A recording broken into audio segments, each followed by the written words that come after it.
Bom, então, pessoal, a ideia seria a gente conversar um pouco sobre a dinâmica das paisagens na Caatinga. Com certeza, o que eu vou apresentar são muito, vamos dizer, experiências nossas, que não significam que são completas e que não pode ter outras, vamos dizer, outras opiniões a respeito. Mas falando bem rápido e não entrando muito em detalhe, o bioma Caatinga ocupa mais ou menos 10% do Brasil. Ali tem a figura do bioma, que recentemente foi atualizado, né, pelo IBGE, mas basicamente continua o mesmo contorno.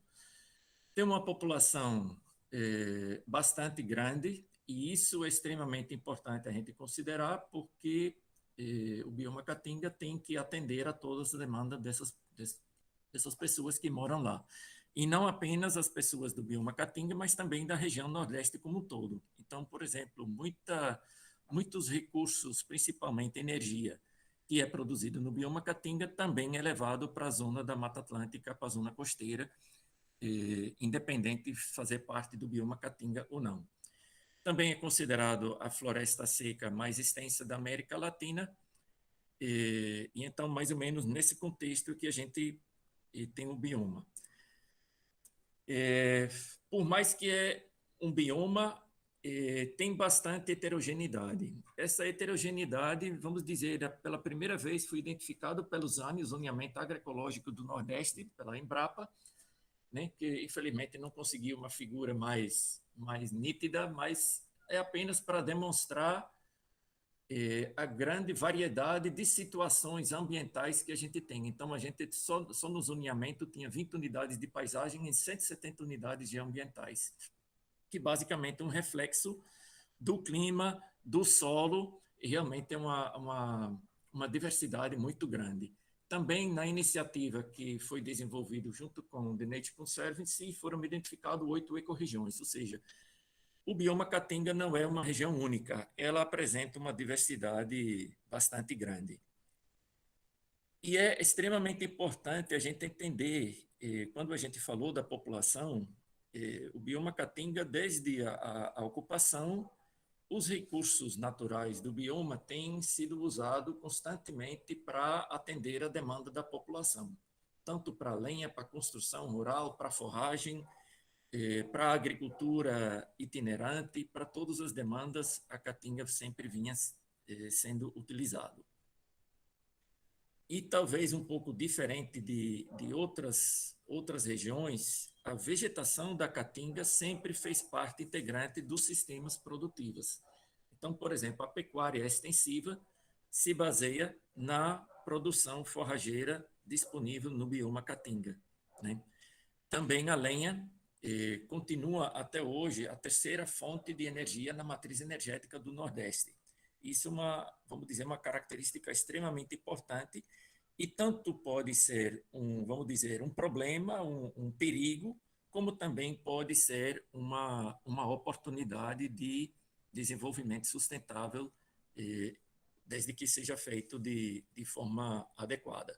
Então, em termos energéticos, é importante entender isso, e infelizmente até hoje não há nenhuma política voltado para energia sustentável a partir de lenha dentro dos programas governamentais. Isso efetivamente é preocupante. Agora, nos últimos, vamos dizer, nos últimos anos, sempre tem se apresentado uma preocupação com o que acontece com a cobertura florestal do mundo. Então, a WRI, através da plataforma do Global Forest Watch, eles tentam monitorar como funciona a cobertura florestal nos diversos países do mundo, também no Brasil. Aí na figura vocês têm uma ideia da situação da cobertura arbórea nessa plataforma para 2010. E esses autores que estão citados ali fizeram um estudo em 2018 para tentar identificar quais eram os vetores que causavam o desmatamento no mundo. E nesses vetores foram identificados como principal o desmatamento para commodities, no caso de soja e gado, que a gente conhece muito bem aqui no bioma cerrado, 26% para silvicultura, uma parte devido a incêndio florestal e outra parte para agricultura, e um percentual muito pequeno para o crescimento urbano. Isso, com certeza, são, vamos dizer, os vetores que ocorrem a nível mundial. A questão seria também agora a gente entender, bom, no bioma Caatinga, efetivamente, o que acontece. Essa plataforma também mostra que são sempre as questões que são ocorrem. Qual é a perda de cobertura? Onde que ocorre a perda de cobertura, por exemplo, no período de 2001 a 2017? Ao mesmo tempo, se começa a entender que existe perda de cobertura, existe desmatamento, mas também existe regeneração. Então, a gente vê, né, nessa plataforma, se identifica muito poucas áreas de regeneração, vamos dizer, na região nordeste, no bioma Caatinga. E as alertas de desmatamento também são pouco expressivos no bioma Caatinga, muito mais na Amazônia e, vamos dizer, na Mata Atlântica. Mas quando a gente agora analisa isso, vamos dizer, vamos para o bioma Caatinga. Desde uns 5 anos atrás, a gente tem uma ferramenta do Mabiomas que utiliza uma mesma metodologia para avaliar a cobertura e o uso da terra em todo o Brasil e hoje também já em outros países, América Latina, outros países do mundo, e utiliza uma mesma metodologia para avaliar qual é a cobertura e o uso do solo, que é uma vantagem muito grande, porque a partir de uma única metodologia, por mais que tem, vamos dizer, tem erros de interpretação e tal, mas utilizando a mesma metodologia, permite que a gente pode comparar e, pelo menos, observar tendências a nível das regiões. Então, ali apresento os dados do Mabiomas da versão 5.0. Eu acho que uns 15 dias atrás foi lançado a versão 6.0, que já prevê a dinâmica de 1985 a 2020, e onde a gente observa que em 1985 o bioma Caatinga tinha ainda em torno de 65% de cobertura e foi diminuindo em 2019, se estimava em torno de 58%. Né? Ou seja, no gráfico aí a gente vê mais ou menos essa tendência ao longo de todos os anos. Então, a floresta no bioma Caatinga, a cobertura florestal, reduziu de mais ou menos 56 milhões de hectares em 85 para aproximadamente 50 milhões de hectares em 2019. Quando a gente observa o gráfico, a gente vê que praticamente a maior parte dessa, vamos dizer, da perda de cobertura florestal ocorreu antes de 1995, o ano 2000. A partir daí a gente vê uma certa estabilidade, né? Que é, vamos dizer, que seria uma vantagem para o bioma Caatinga, ou seja, aparentemente a gente tem menos pressão nos últimos anos do que, por exemplo, nos anos 80 e nos anos 90. Da mesma forma, a gente pode avaliar os ganhos de cobertura e as perdas de cobertura. Geralmente, o que a gente olha é isso, o desmatamento. Então, qual é a perda de cobertura? Que são, vamos dizer, ao longo de todo o período, todas as áreas que em algum momento foram desmatadas estão destacadas em vermelho. Isso no período inteiro. Quando a gente olha 2000, 2010, a gente vê que é bem menos intensivo, né? Mas, da mesma forma, a gente pode avaliar onde há ganho de cobertura, ou seja, onde há áreas que eram pastagem, ou agricultura, onde há ganho de cobertura florestal, áreas de agricultura e pastagem que voltaram a ser vegetação de caatinga. Então, a gente vê que também há uma grande dispersão de polígonos nesse sentido. Então, o que a gente observa é que as perdas e ganhos de cobertura florestal no bioma Caatinga são extremamente dispersos e entrelaçados. E é uma dinâmica extremamente intensa. Tanto eu tenho desmatamento como tenho ganho de cobertura através da regeneração. Os estudos, a princípio, ainda não identificam as causas dessas mudanças. E, com certeza, no bioma Caatinga não temos, vamos dizer, os casos de soja e gado em alta intensidade, nem muita silvicultura, e os incêndios basicamente são restritos a Piauí e Bahia. Nos outros estados, raramente vai haver incêndios no bioma Caatinga. Isso exatamente pelo motivo que a gente falou da grande interrelação e dependência que a população tem com os recursos naturais na Caatinga. Então, se a floresta da Caatinga é uma fonte de forragem para os animais domésticos, com certeza não é interessante queimar essa forragem que fica disponível na época seca através da serrapilheira, né? Então, o que a gente vê que a alteração da cobertura florestal através da agricultura itinerante no bioma Caatinga, ela não é permanente. Então, por isso que é chamado, inclusive nessas plataformas internacionais, como shifting agriculture, ou seja, agricultura itinerante, né? Então, não provoca uma mudança permanente da cobertura do solo. Mas, mesmo assim, tendo essa dinâmica de desmatamento, regeneração, novamente uma exploração florestal, a gente pode esperar um certo impacto na biodiversidade, na estrutura, nos serviços ecossistêmicos. Então, isso a gente pode esperar, mas não temos vamos dizer, uma perda permanente de cobertura florestal. Então, na verdade, quais foram sempre as causas de perda de cobertura indicados no bioma Caatinga? Basicamente, desmatamento para agricultura e pecuária, abertura de pastagens e abertura de áreas para agricultura de subsistência, ou agricultura permanente, fruticultura e irrigação, e desmatamento para obtenção de lenha e carvão. Então, isso basicamente sempre foram as duas grandes causas indicadas para a perda de cobertura. Então, a gente tentou de fazer uma avaliação de vários polos que tinham essas características. Então, a gente selecionou alguns polos agrícolas na região. Um caso específico de Serra do Mel, que provavelmente só as pessoas do Rio Grande do Norte que vão saber, mas vou apresentar. Mas, por exemplo, o polo de fruticultura irrigada de Petrolina, a Chapada do Apodi, que também é outro polo, tem o polo de Irecê. Então, a gente avaliou como foi a dinâmica de cobertura de uso da terra nesses polos. Da mesma forma, a gente selecionou alguns polos consumidores de lenha e carvão, como é o caso do polo gesseiro do Araripe e alguns polos da indústria cerâmica que estão no estado do Ceará e no Rio Grande do Norte.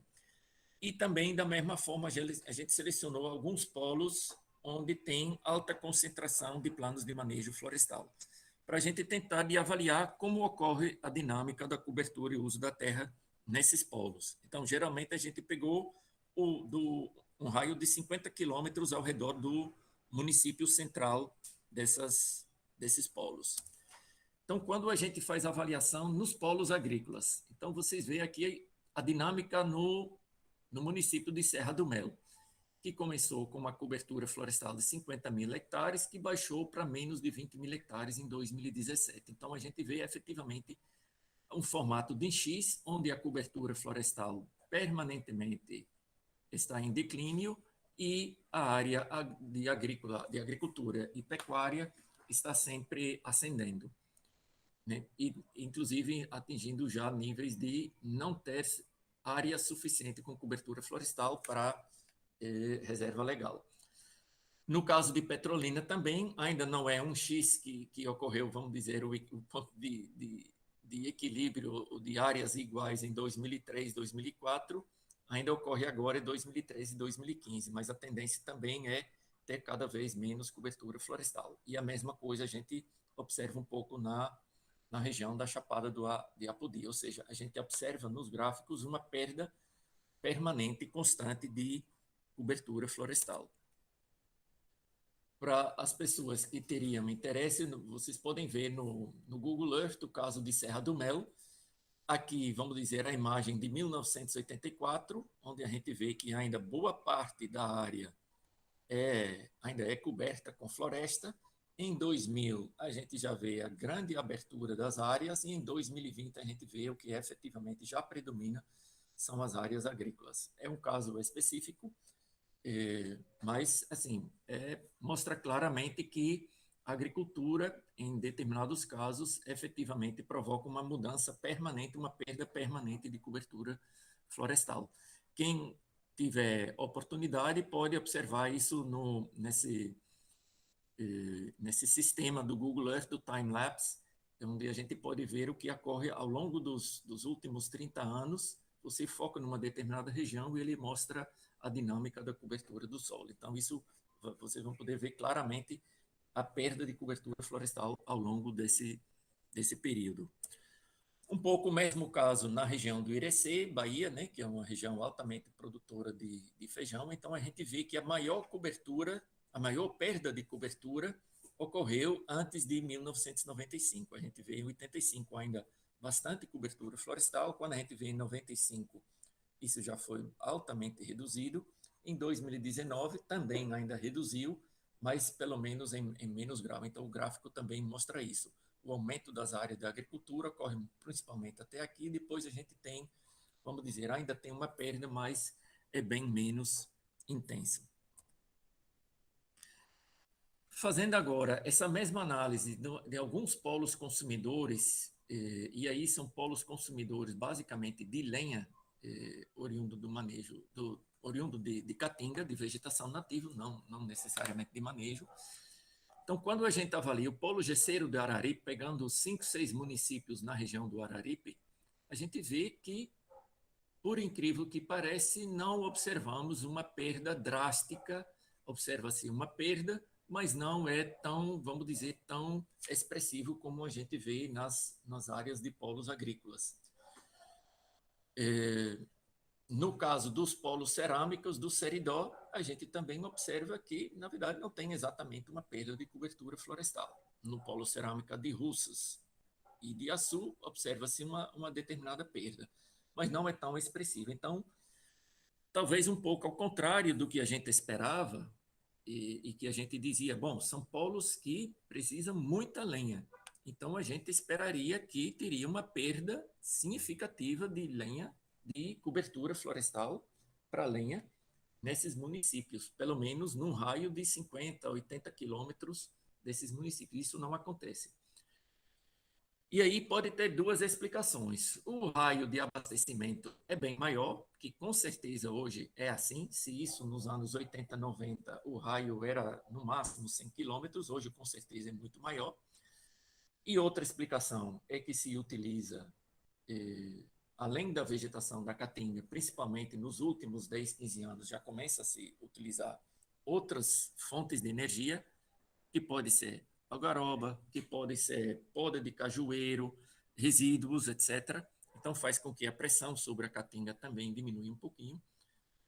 E também pelo próprio fato que, ao longo de 30 anos, a própria vegetação da caatinga, se ela em algum momento, se a caatinga foi explorada nos anos 80, com certeza nos anos 20, ela já teria 20, 30 anos de regeneração, ela já estaria, vamos dizer, recomposto a vegetação e pelo menos a biomassa.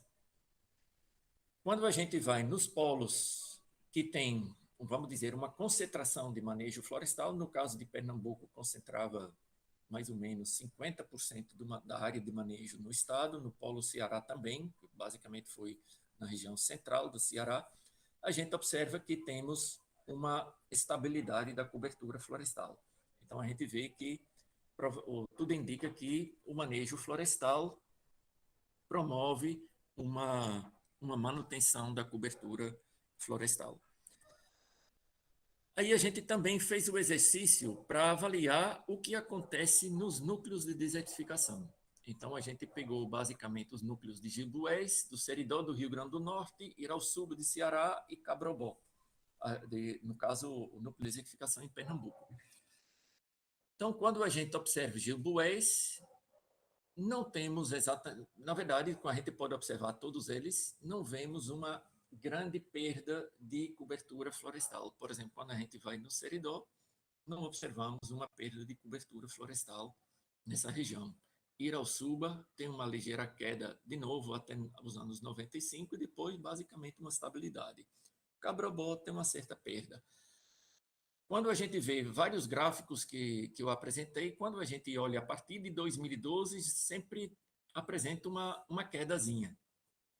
E isso, na minha opinião, é devido à grande seca que ocorreu a partir de 2012, que fez com que uma parte da vegetação nativa, sem, vamos dizer, sem interferência humana, mas simplesmente pelo fato de ter uma seca, morreu e também raliou. Então, pela interpretação de imagem satélite, aparentemente aparece como se fosse uma perda de cobertura florestal, mas na verdade não é. Ela pode até ter passado de uma, vamos dizer, de ser da classe de floresta para a classe de savana ou de vegetação não florestada e que depois, daqui a 5, 10 anos, vai se recuperar novamente como caatinga. Mas também para a gente foi meio que uma surpresa de não ver uma grande perda de cobertura florestal nesses núcleos de desertificação. E aí outro tópico interessante da gente monitorar e avaliar é a dinâmica das unidades de conservação, tanto em termos de número como em termos de área. Então, aqui nos gráficos de cima, a gente vê o número total e a área total, e a gente vê que, basicamente, a partir dos anos 90, que houve um acréscimo muito grande nas áreas, no número na área de unidade de conservação. A gente sempre faz essa avaliação para as áreas de proteção integral, as unidades de proteção integral e as unidades de uso sustentável, que com certeza as de proteção integral a gente entende que tem uma maior garantia de conservação. Nas de uso sustentável, vamos dizer que o impacto antrópico ainda é bastante sensível. Pode ocorrer com praticamente a mesma intensidade como nas outras áreas do bioma Caatinga. Então, a gente vê que em 2018 a gente já tem praticamente entre quase 1.700.000 hectares de unidades de conservação de proteção integral e, ao todo, quase 7,5 milhões de hectares de unidades de conservação. E aí a gente também monitorou a dinâmica dessa cobertura nas unidades de conservação, mas nesse gráfico a gente mostra o que aconteceu com a dinâmica de cobertura nesses diferentes casos. A linha preta é o bioma Caatinga como um todo, né? Como vocês vão lembrar, era 68% mais ou menos em 85 e baixou para 58% em 2018, 2019. Isso é a dinâmica no bioma Caatinga. E aí a gente compara vamos dizer, os polos de consumo, os polos agrícola, manejo, assentamentos, núcleos de desertificação. Então, o que a gente observa? Para iniciar com as unidades de conservação de proteção integral, o que a gente vê? Que temos uma permanência absoluta da cobertura florestal. Isso significa o quê? Na minha opinião, uma excelente notícia, mostra que a política de unidade de conservação funciona, porque eu mantenho uma cobertura de vegetação nativa nessas unidades de conservação. Quando a gente vai para as unidades de uso sustentável, que seria essa linha aqui, a gente também vê que a gente teve uma certa perda aqui até mais ou menos os anos 90, 95, que foi a partir de quando se criou mais as unidades de conservação, e a partir daí também temos uma manutenção bastante estável da cobertura florestal, ou seja, a política de unidade de conservação efetivamente mostra o seu impacto positivo.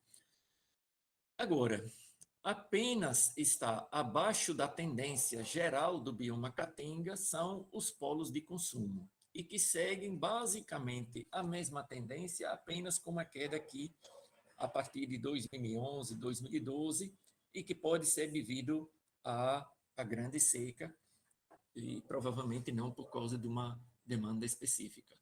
Os polos de agrícolas, os polos de manejo, os núcleos de desertificação, todos eles estão com situação de cobertura florestal bem acima da média do bioma Caatinga. Então, isso é extremamente importante para a gente entender o que acontece e tentar de orientar as políticas públicas para garantir o uso sustentável e a conservação dessa cobertura, sempre considerando as necessidades da população que vive ali, não apenas as necessidades, vamos dizer, domésticas, mas também de desenvolvimento econômico, as demandas industriais. Aqui apenas um exemplo sobre a grande dinâmica de cobertura florestal que existe no bioma. Aqui no caso dos algarobais espontâneos. Quando a gente vê uma determinada região, aqui no seridó do Rio Grande do Norte, em 2001, praticamente a gente não vê algaroba. Em 2016, a gente tem todas as áreas ocupadas espontaneamente, as áreas agrícolas abandonadas, ocupadas espontaneamente pela algaroba. Situação em 2018, quando a gente olha em junho de 2018, em novembro de 2018, a gente vê que boa parte dessas algarobais foram exploradas para atender a demanda de lenha, e quando a gente olha menos de 2 anos depois, isso está novamente todo coberto por algaroba. Então, a gente mostra vamos dizer, a grande dinâmica de cobertura florestal que pode ocorrer. Com certeza, na vegetação nativa da Caatinga não vai ser tão rápido, mas também mostra, por outro lado, mostra a capacidade produtiva que as algarobais espontâneas têm. Então, a gente precisa avaliar se, sendo uma espécie exótica que ocupa áreas agrícolas abandonadas, até que ponto a gente deve considerar isso ruim ou uma oportunidade. Então, em termos de grandes conclusões, o que a gente vê? Ao contrário que a gente espera, a grande demanda por lenha e carvão, mesmo que concentrada em determinados polos, não necessariamente significa uma mudança permanente e sistemática da cobertura florestal, né? Não necessariamente isso ocorre. No caso dos polos agrícolas, se é agricultura permanente, a gente tem uma perda permanente e irreversível da cobertura florestal, né? Sem reposição ao longo do tempo. Então, ali, efetivamente, a gente tem uma mudança permanente na paisagem. O manejo florestal, com certeza, é uma alternativa que pode, de uma forma sustentável, atender essa demanda desses polos e manter a cobertura florestal, né? E é interessante observar no bioma que essa maior perda de cobertura ela ocorreu antes de 1995. E é importante considerar que não significa que a demanda por lenha e carvão diminuiu a partir de 95, muito ao contrário. O que a gente observa é que essa demanda cada vez aumenta. E mesmo assim, não necessariamente significou uma redução, vamos dizer, com a mesma intensidade da cobertura florestal. Então, efetivamente, a gente precisa pensar para alternativas de produção sustentável de biomassa, que podem ser com vegetação nativa ou com outras fontes de biomassa disponível na região. Ok? Bom, isso era mais ou menos o que eu queria apresentar, e aí fico à disposição para perguntas e outros comentários.